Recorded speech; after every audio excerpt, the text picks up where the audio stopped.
I just watched this interview with Dave Coldwell on the Seconds Out YouTube channel. Coldwell was pretty much echoing my sentiments, the things I said in my 2 post-fight videos following the Lopez-Lomachenko fight, in terms of Lomachenko felt the power and the sharpness from Lopez early. Because remember, Lomachenko has fought sharp people before. Rigondol's sharp.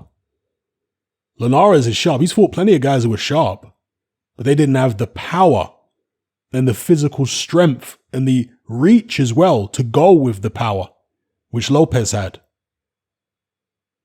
So Dave Coldwell, same as I said, was saying he felt that power, Lomachenko, and he was wary. He knew that this guy not only has the power, but he has the speed and the sharpness to be able to deliver it. You see, I remember when Evander Holyfield fought Mike Tyson the first time. Manny Stewart, this was after the fight, revealed that he had spoken to Don King, Tyson's promoter, shortly after that Tyson Holyfield fight got signed. And Manny Stewart told Don King, "You've made a terrible mistake." And Don King said words to the effect of, "What you're talking about, Holyfield's washed up. That's why I picked him. It's an easy fight for Mike." Manny Stewart had trained Holyfield for the Riddick Bowe fight, for the rematch. And he said that in that training camp for the Riddick Bowe rematch, and remember, that was Holyfield's biggest fight of his career. He'd lost to Riddick Bowe in the first fight, lost the undisputed title. He was being written off. He was a big underdog going into the rematch. So this was redemption. It was all on the line for Holyfield against Riddick Bowe. Tyson was in prison at the time. But yet Manny Stewart said that Holyfield during the whole training camp was obsessively talking about Mike Tyson. And Manny Stewart had to remind him a few times, "Evander, what are you obsessing about Mike Tyson for? You're training for Riddick Bowe. Get your mind on the job. What are you always thinking about Tyson for? He's in prison. We don't even know if he's going to fight again. And all you want to do is talk about Tyson all day. Whereas you should be focusing on Bowe." He also said that Holyfield was the most egotistical fighter that he'd ever trained. Now, Holyfield doesn't come across that way, does he? Publicly, he comes across as very humble and speaks humbly and all this. He doesn't really have an extrovert character. But in the gym, in terms of the conversations he was having with Manny Stewart, Manny said this guy's incredibly egotistical. And he was fiercely competitive with Mike Tyson because of the fact that when Holyfield became world champion, the press were very harsh on him. And they basically made out as though he wasn't fit to lace Mike Tyson's boots. Because he was, Mike Tyson lost to Buster Douglas. Buster Douglas then lost to Holyfield. Not too long after, Mike Tyson went to prison. And these constant comparisons the press were making between Holyfield and Tyson, and they were always saying that Tyson was far superior, and if he'd fought Holyfield, he would have wiped him out and all this. And this really hurt Holyfield. It cut him deep, and he had this burning fire inside of him whereby he wanted to show the world that he could beat Mike Tyson. And that fire was burning for years and years before they fought. And this is why Manny Stewart said to Don King, "You've made a terrible mistake. This guy's been preparing for Tyson for years." Forget about an 8 or 10 week training camp. He's been training for this guy for years. He's been strategizing on what he would do and, the tactics and the punches and all that kind of stuff, the psychological approach, everything. He's been obsessed with Tyson for years. Whereas Tyson wasn't obsessed with Holyfield. Tyson was way up there in the clouds in terms of his ego when he came out of prison. The amount of people in the media, the people around him in his camp, the public who are gassing his head up, making him feel invincible again. When he went in there against Holyfield, it was supposed to be a blowout. I thought it was going to be a blowout. Holyfield had been stopped by Riddick Bowe. He'd had his license suspended for a while because of a heart condition. It looked like the writing was on the wall. There were people sending Holyfield get well soon cards before the Tyson fight. So Tyson hadn't been obsessing over Holyfield and studying him and thinking about him. No, he went in there thinking it was going to be a blowout. And of course, we know what happened on the 9th of November, 1996. Another example would be Lennox Lewis when he fought Vasyl Klitschko. Both guys were supposed to fight that night originally, and they obviously did. They fought each other, but originally, Lennox Lewis was supposed to fight a Canadian heavyweight, a relatively short, tubby Canadian heavyweight called Kirk Johnson. And Vasyl was supposed to fight on the undercard. I can't remember which opponent it was going to be. But Kirk Johnson got injured. And so they said to Lennox Lewis, do you want to fight Vasyl Klitschko instead? And Lewis said, yeah, I'll fight him. Lewis had never really thought about Klitschko that much before. Lewis believed the narrative being pushed by people like Larry Merchant. Larry Merchant commentated on the Vasyl Klitschko-Chris Bird fight where Vasyl Klitschko quit with an injured shoulder. And during that broadcast, Larry Merchant said that Eastern European fighters don't have the heart that American fighters have. Words to that effect. When Lennox Lewis fought Andrew Golota, who was the most highly regarded Eastern European heavyweight at the time, he blew Golota out in one round. Lewis thought, and Manny Stewart revealed this, that it was going to be another blowout against Vasyl Klitschko. He didn't rate him. He didn't think Eastern European heavyweights as professionals were any good. Obviously, he'd fought plenty of them in the amateurs, but in the pros, he didn't think they could make the transition. Lewis wasn't in particularly good shape. He'd been out the ring a year. He was training for Kirk Johnson, which was supposed to be a relatively easy defense. So, Klitschko, he was like, oh yeah, I'll beat this guy. I'll be another Golota type situation. He didn't realize that Vasyl Klitschko, see, they asked Klitschko, are you sure about stepping up and fighting Lewis? You've only got 2 weeks notice, the pair of you. Obviously, they'd both been in training, but in terms of switching opponents, they only had 2 weeks notice. And this is going to be the biggest fight of Klitschko's life. And Klitschko said, no, absolutely fine. I've been studying and training for Lewis for years. Same scenario. I mean, maybe not quite as obsessed with Lennox Lewis as Holyfield was with Tyson, but nonetheless, he had been studying and strategizing about how to beat Lennox Lewis for years before he fought him. Lewis hadn't been thinking about Klitschko in that way, but Klitschko had been thinking about Lewis. Now, where am I going with this? Obviously, Klitschko still lost the fight, but he put up a very good effort and gave Lewis one of his toughest fights of his career. With Teofimo Lopez and Vasyl Lomachenko, similar situation. Teofimo Lopez was calling Vasyl Lomachenko out for what? The past 2 years? Teofimo Lopez has been focusing on Lomachenko, strategizing about Lomachenko, doing drills in the gym and imagining himself fighting and beating Lomachenko for the past 2 years. Do you seriously think that Lomachenko was doing the same for Lopez? I doubt it. So when you've got one guy who's obsessed with a particular rival, and that rival doesn't really think that much about him, isn't strategizing, isn't studying him as much as the rival, vice versa, that's when you can end up with a situation like we saw last Saturday, where Lomachenko looked, to be honest, a bit shocked at what he was facing in there. I think he expected Lopez to be more rudimentary than he turned out to be. Didn't think he expected him to be so sophisticated in his approach. Vasyl Lomachenko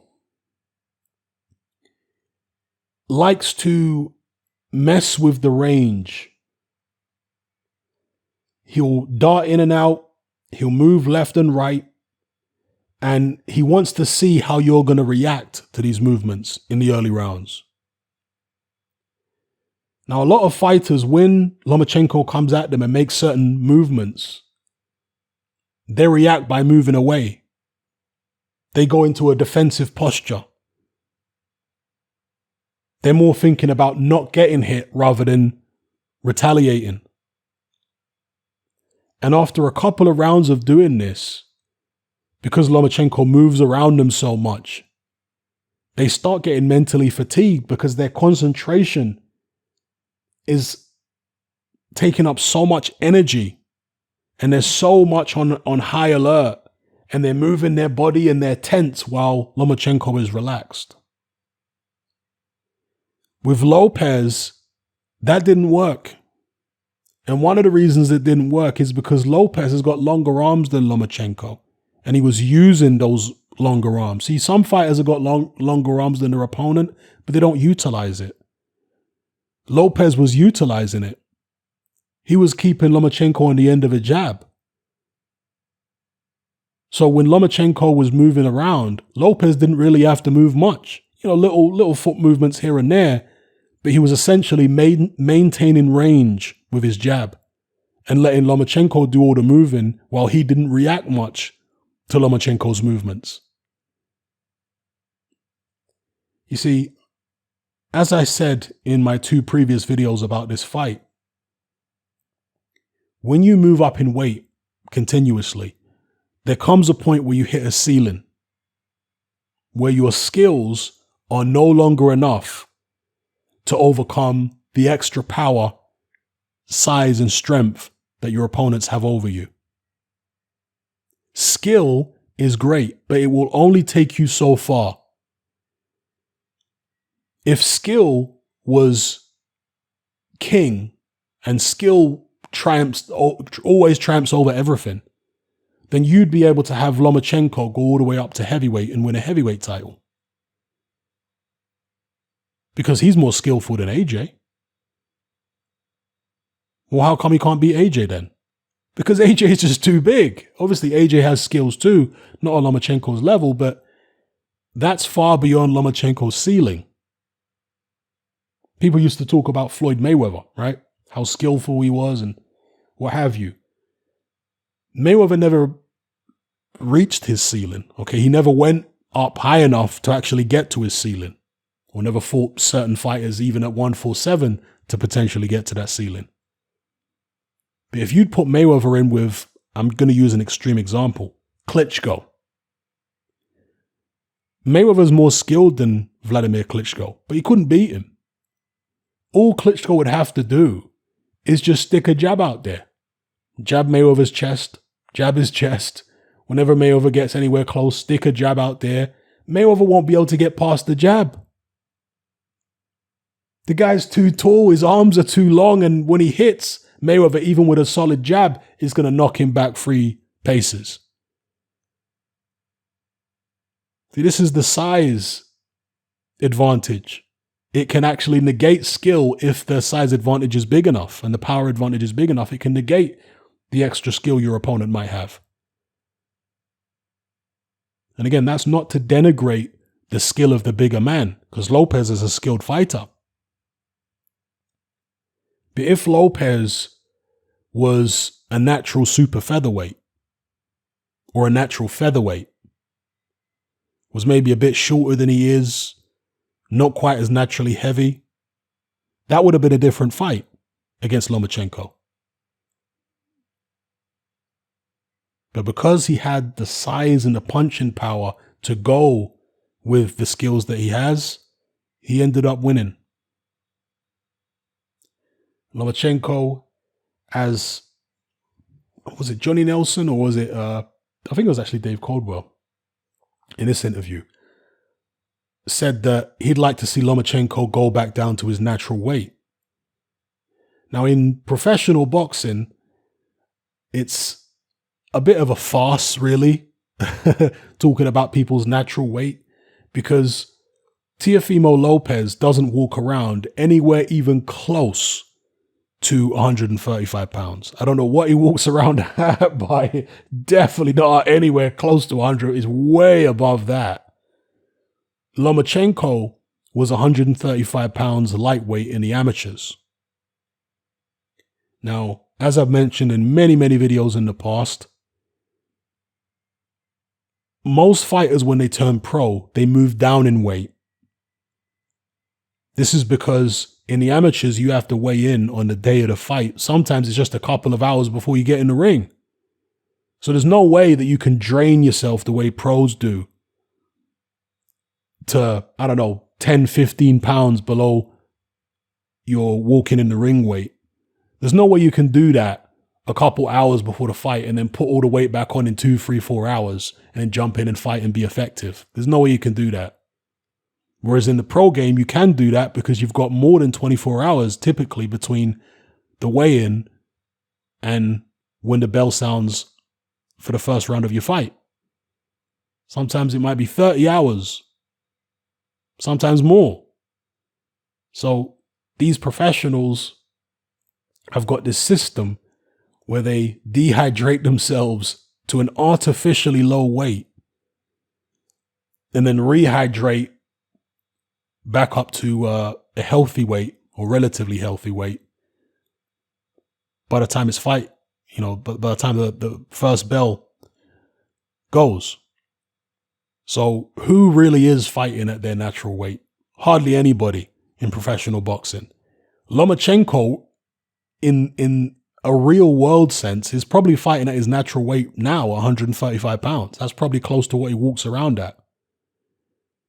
So we talk about natural weight in a bit of an unrealistic way in boxing. People are going to say, well, Lopez's natural weight is lightweight or his natural weight is 140. No, his natural weight is probably like 150 or something. That's probably what his natural weight is. So anyway, hopefully you get the point I'm making here. Teofimo Lopez showed Vasyl Lomachenko the limits of his ability. And tremendous ability Lomachenko has. He was never a hype job. All this stuff people are coming out with. He's a hype job and this, that, and the other. Come on, he was never a hype job. He's a tremendous fighter. Give Lopez I know Lopez has been saying that Lomachenko was basic. Yeah, he did look basic in front of Lopez because he couldn't do the things he normally would do. Because he wasn't willing to take the risk against somebody who hit that hard and had that type of sharpness and accuracy early in the fight, and who had him on the end of their jab. A guy with longer arms was negating a lot of what Lomachenko did. We know Lomachenko. If you watch Lomachenko over the years, you know he's not basic. But the things that would normally work for him weren't working against a longer-armed, bigger guy, powerful. It just wasn't working. So Lopez made him look basic, far more basic than he actually is. He just showed, limitations which were always there, but could only be exploited by the right fighter. And Lopez was the right fighter. But, as I say, Lomachenko beat Gary Russell Jr. Gary Russell Jr. is faster than Lopez. You'll struggle to find anybody in the entire sport of boxing with quicker hands than Gary Russell Jr. So Lomachenko's cool with fighting guys with quick hands. But Gary Russell Jr. didn't have the height, the reach, the physical strength, or the punching power of Lopez. Same with Rigondeaux. Very skilled, quick hands, agile, good defensively. But he just didn't have the physicality and the reach of someone like Lopez to control Lomachenko behind the jab. So anyway, let me know what you guys think in the comments below. I'm out. Join me on Patreon. I upload a minimum of 2 podcasts every single week, covering a wide variety of controversial topics, as well as live stream Q&A sessions. Take a look on screen right now at some of the podcasts I've produced so far. For just $3 a month, the equivalent of about £2 a month, you get access to all my new podcasts and my entire back catalogue of past podcasts, including my popular Confessions of a Nightclub Bouncer series. You can listen on your computer or on your smartphone or tablet by downloading the Patreon app from the Google Play Store or the App Store for free. The Patreon app also allows you to download each podcast in MP3. For less than the price of a cup of coffee, you get access to dozens of hours of exclusive content. It's easy to sign up, there's no contract, and you can cancel at any time. So come and join our community of free and critical thinkers by signing up with me here on Patreon today.